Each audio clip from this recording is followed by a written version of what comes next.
John Dumesny joins me now on Campbell's Comments for some, I suppose, industry news. Firstly, John, thank you very much for giving me your time. Always my pleasure, Paul. I must say I rang you, I think it was about 9:30 this morning, because this has been pretty hot on social media and you're only too willing to come on. And I do really appreciate the short notice and coming on. I want to talk about, I suppose, the handicapping and the changing to handicapping for next year. And more importantly, I suppose the approach that New South Wales has already taken. It's only been released very shortly and you guys are already on the front foot with changing, I suppose, the way you look at the handicapping for next year.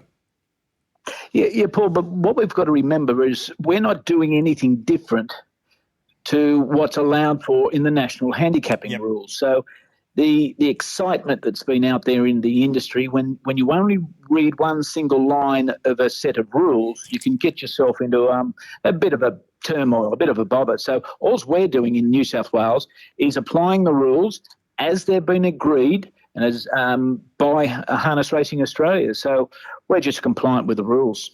Yep. Why the 16-point for the 2-year-olds? What did New South Wales see differently to the RRT in relation to having a 2-year-old as a 50 rater?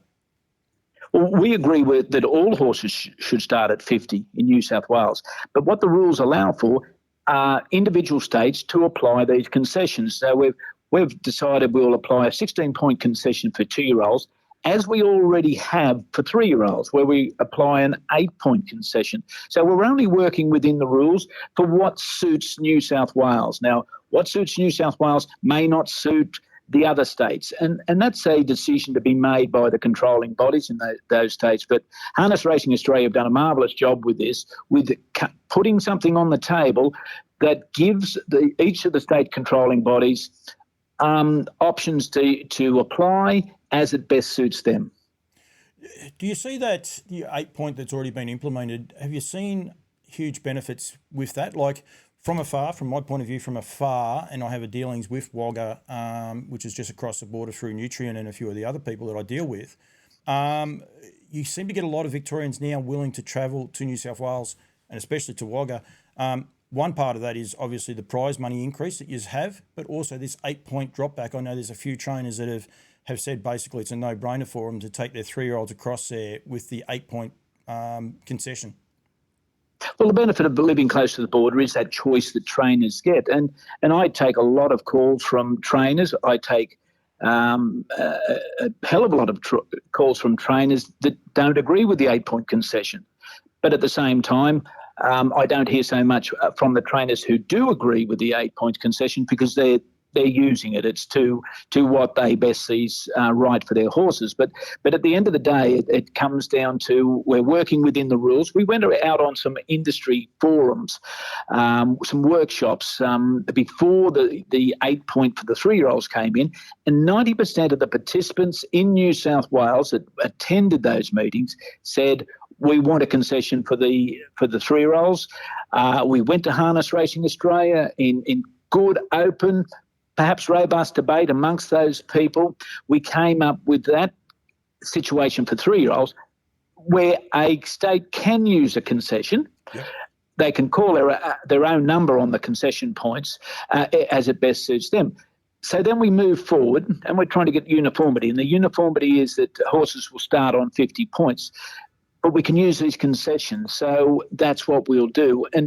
But I'll go back to when a lot of excitement in the industry, people need to fully understand what that rule is, or more importantly, read the entire rule and see what's there for them.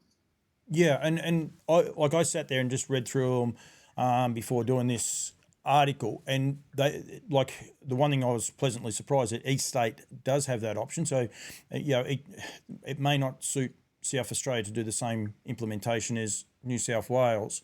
I think one of the things on social media a lot of people are saying is because New South Wales has said, rightio, we're going to implement the 16 points, you guys automatically don't agree with the new handicapping system. That's actually not quite right. It's what works for New South Wales.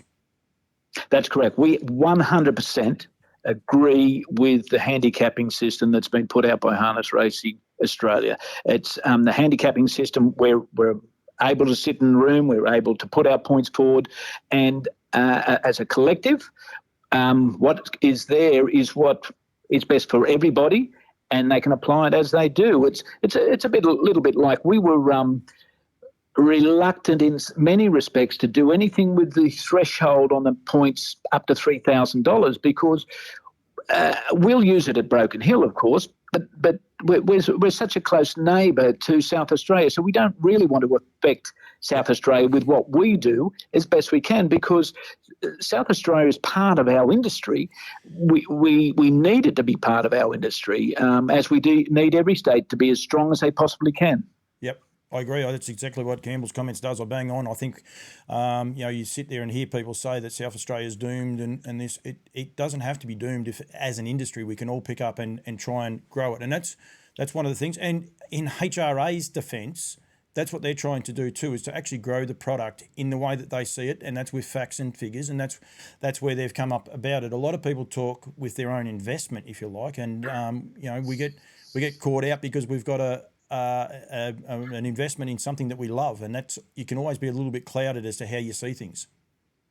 Yes, well, I think I'll say self-interest can sometimes rule your mind when it shouldn't.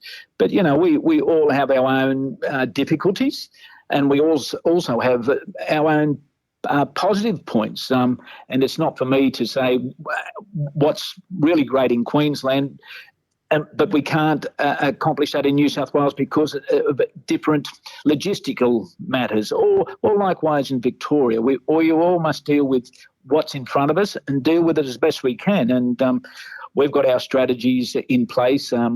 I don't see them failing. We'll release an annual report to the government next week, which will demonstrate clearly how buoyant the industry is here in New South Wales. Well, I must say that to you, John, too. Like, I've been fortunate enough for a few of my travels. I've been to, Wagga, Bathurst, and spent the night there at Bathurst, but also Tamworth, which was one I must say caught me a little bit unawares with how strong, the field sizes are, the depth, if you like. When we talk ratings, the great spread of 2-year-olds, 3-year-olds, 2-year-olds taking on older horses at Wagga, which people might say, well, that's flies in the face of this, but they're able to because they're on those points. Your betting turnover, does it replicate that, John, as how positive, the racing seems to be when you're able to get to these meetings to then turn around and see, we all talk about betting turnover. Is it on the positive way?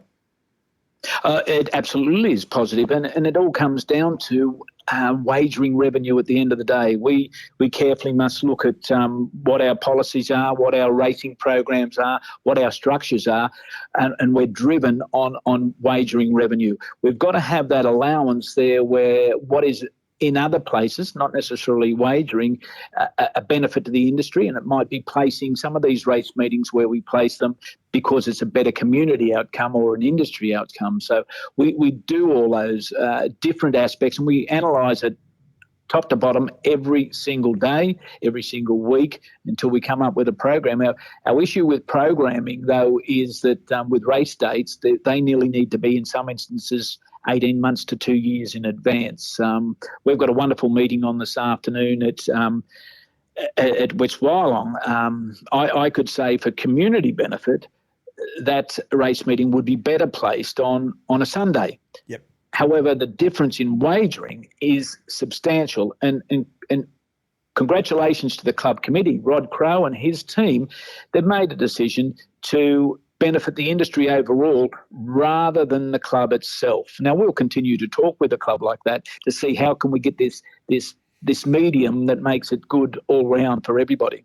Yeah, and I think that's a positive part about New South Wales that I do really enjoy. As I said, travelling, like Tamworth was a real eye-opener to me. We'll touch on the Breeders' Challenge in a minute, but that was a day leap to fame went there. But good, strong crowd, and the demographic in the barn was what I really enjoyed, John. So many young people, especially a whole group of young drivers there, but also young demographic, which, that's how we can grow this sport. Well, it certainly is, and this is not about me, it's about what a good team does. When I first started here at Harness Racing New South Wales, there was only 18 meetings at Tamworth, and it wasn't looking too strong. There's now 34 race meetings at Tamworth. It's very strong. We've got an investment of about $2 million into a refurbishment of the training centre there. We own that property now. Yep. It's about future-proofing an industry, and it's really strong. And then I spoke about looking after South Australia and Tasmania and what have you. One of our strategies we did back a few years ago was we increased the number of meetings, increased the prize money because it was disproportionate at Tamworth, which is one of our furthest outreaches. And we were able to put on a product, and instead of some of those horses going to South Australia and Tasmania or even Queensland, the prize money and the location, the competition was best in Tamworth. So that was how we were able to grow the industry there. And that's one of the things we get back to. The main point of this conversation was a new rating system and how it all works. And that is logistically one of the biggest things you have to worry about. Wagga is 4 hours here from me in Bendigo. Tamworth is 13 hours. And you guys are in the middle there in Sydney, which is about 8. Like logistically, you've got a lot of participants spread over a very, very vast area. And that's where this rating system suits New South Wales potentially more than what it might suit Victoria, Tasmania, and even South Australia. Because of the tyranny of distance, we've got to program our races probably out of a wider range to make sure we've got enough horses captured to race in those events. Whereas if you've got, tracks close together and they're the only tracks in the state and they race as many times as they possibly can, it's easy to do because it's not far apart. But the strategy of New South Wales goes back a good number of years, and that was about that future-proofing. So we have Tamworth, the furthest outpost, a long way from anywhere really.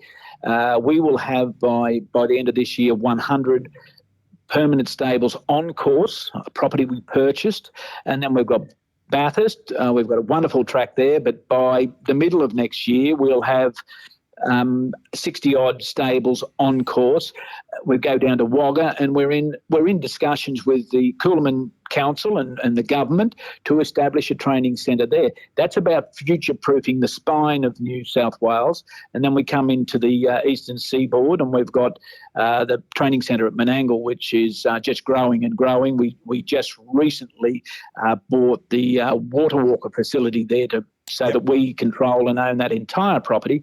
And we've got some very bold thoughts for the Hunter, the lower Hunter, which if we can accomplish those soon, it will really revolutionise racing in that area. Not that it needs revolutionising because they've got so many horses there and there's so many opportunities.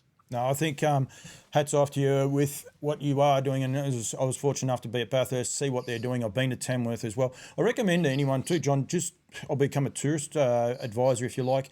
If you are in Tamworth, go there and watch. I mean, myself and Cam Bray from New Zealand, we're very lucky to see Leap to Fame up close. But you can almost touch the horses. The way that grandstand is built now, you're over the top of the track, and it's a great place to go back and watch good harness racing, good competitive racing, and it's just a very different viewpoint, if you like, because you're right on the track there, and it's just there's something great about it. And to see Leap to Fame that close, I think that's as close as I'll ever get to him. But on that, and what you guys have done with your New South Wales Breeders' Challenges, again, I'll take my hat off to you as well there. I think putting it back to regional communities has been sensational.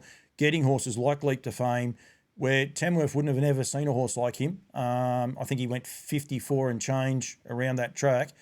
He's a superstar of our industry, and he was fortunate enough to go there. I think that's what you've been able to do with these Breeders' Challenges and culminating into your finals this Saturday night. I think well done.